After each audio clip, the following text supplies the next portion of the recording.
Olá, pessoal, tudo bem?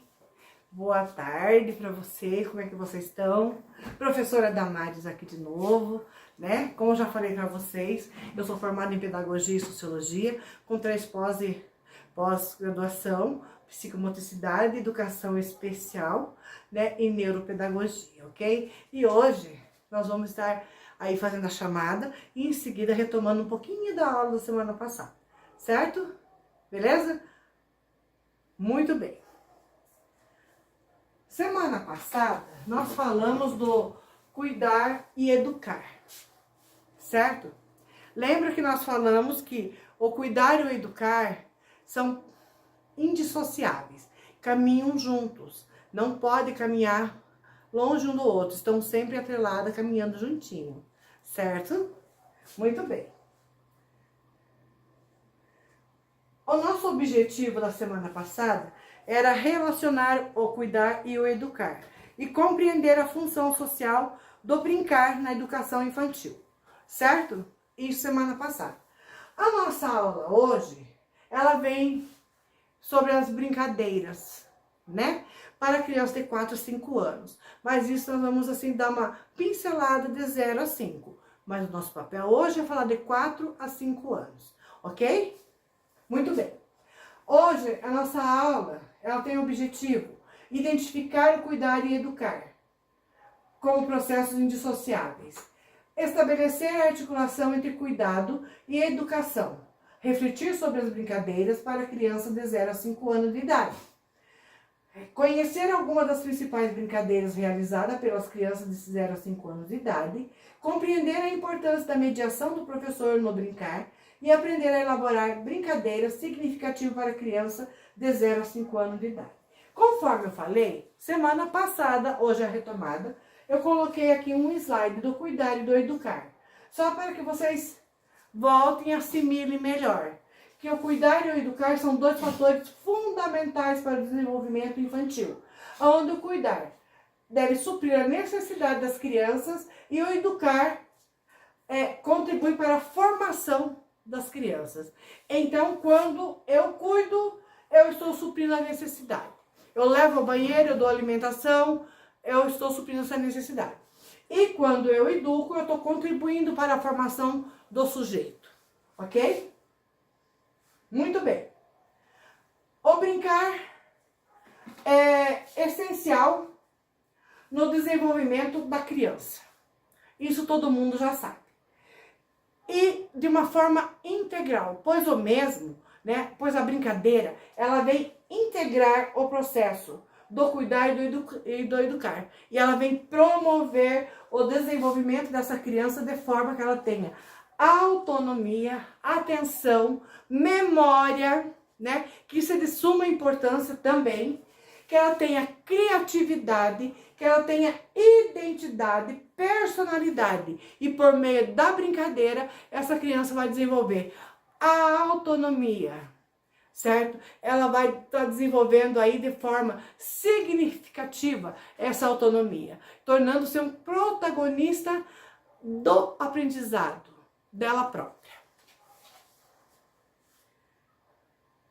Lembrando ainda, pessoal, que é através da brincadeira que a criança ela vai interagir com o professor, com os adultos, com os coleguinhas em sala de aula, certo? E nesse ambiente, ela vai reproduzir a vivência dela social, né? Aquela que ela traz lá da casa, aquela que ela traz lá do mundo externo para dentro da sala de aula, certo? Então, a brincadeira, elas são indispensáveis para a infância e para a educação infantil. Bom, nós vimos que teve documentos antes da BNCC, que era o DCNEI e RCNEI. Hoje nós vamos falar da BNCC. E a BNCC, ela traz aqui os grupos etários da educação infantil, que trata-se de bebê, criança pequena, bem pequena, e crianças pequenas, certo? Traz ainda os direitos de aprendizagem e desenvolvimento dessas crianças, que é o conviver, brincar, participar, explorar, expressar-se e conhecer-se. São 6 grupos do direito de aprendizagem. Lembre-se disso, porque o dia da prova pode cair. 5 campos de experiência também. Então, nós temos o 6 direito de aprendizagem e 5 campos de experiência, certo? Muito bem. Nesse 6 direito de aprendizagem, eu quero que para a próxima aula, vocês formem grupo, certo? Vocês são em 20 alunos, dividam 20 pelos 6 e formem grupo de alunos para uma aula, que vocês vão me trazer uma sala de aula invertida. O que é a sala de aula invertida, professora? Lembra que nós já fizemos lá atrás, certo? Vocês vão ser o professor e eu vou ser a aluna, certo? Eu vou estar mediando alguma dúvida de vocês durante a explicação de vocês, certinho? Muito bem. Bom, aqui nós temos uma ação de brincar, que é a amarelinha, né? É uma brincadeira que todo mundo conhece, que toda criança gosta, inclusive, que é a amarelinha. E a amarelinha, ela vai estimular o que, professora?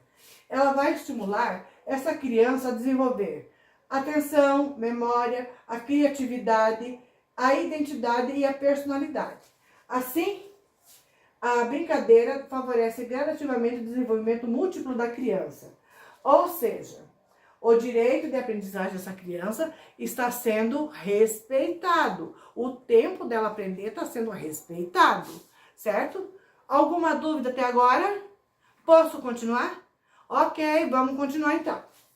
Beleza. Aqui nós já vimos outros campos de experiência que vocês vão estar trazendo a sala de aula invertida, né? Para as próximas 2 aulas, talvez. E aqui nós temos o eixo estruturante da educação infantil, que é a brincadeira e a interação. Quando eu brinco, eu interajo. Ou seja, quando eu brinco, eu falo, eu grito, eu pulo, eu vou interagir com essas crianças, certo? Então, elas vão interagir entre elas dessa forma, pulando, brincando, gritando, rindo, né? E por aí vai. Né? Então, isso faz parte da educação infantil. E aqui a mediação pedagógica. Nós, enquanto professores, somos mediadores do conhecimento. Nós mediamos aquilo que a criança tem a dúvida. Eu medio, quando vocês têm dúvida, eu venho trazer o caminho para vocês solucionarem. E vocês vão levar o caminho para as crianças solucionarem os seus probleminhas também. Certo? Então, isso fala-se em Piaget. Não, minto. Vygotsky fala sobre mediação, ok? Então, é importante que durante esse processo, vocês, enquanto futura professora, percebam que a brincadeira não é passatempo, é um investimento da criança.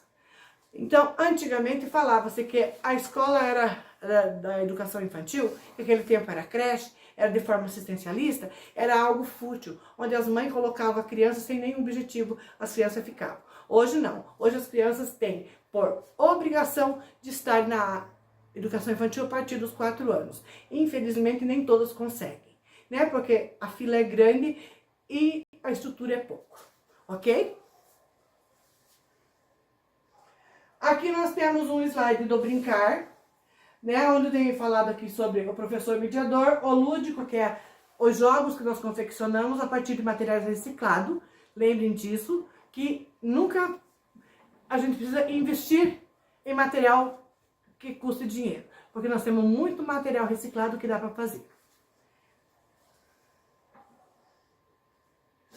Aqui é o que Piaget vem falar sobre o jogo, né? Que ele é um sistema de regra e que a criança pode perder e pode ganhar. E é isso que nós temos que ensinar para as crianças também. Nesse contexto escolar aqui, nós já falamos lá atrás.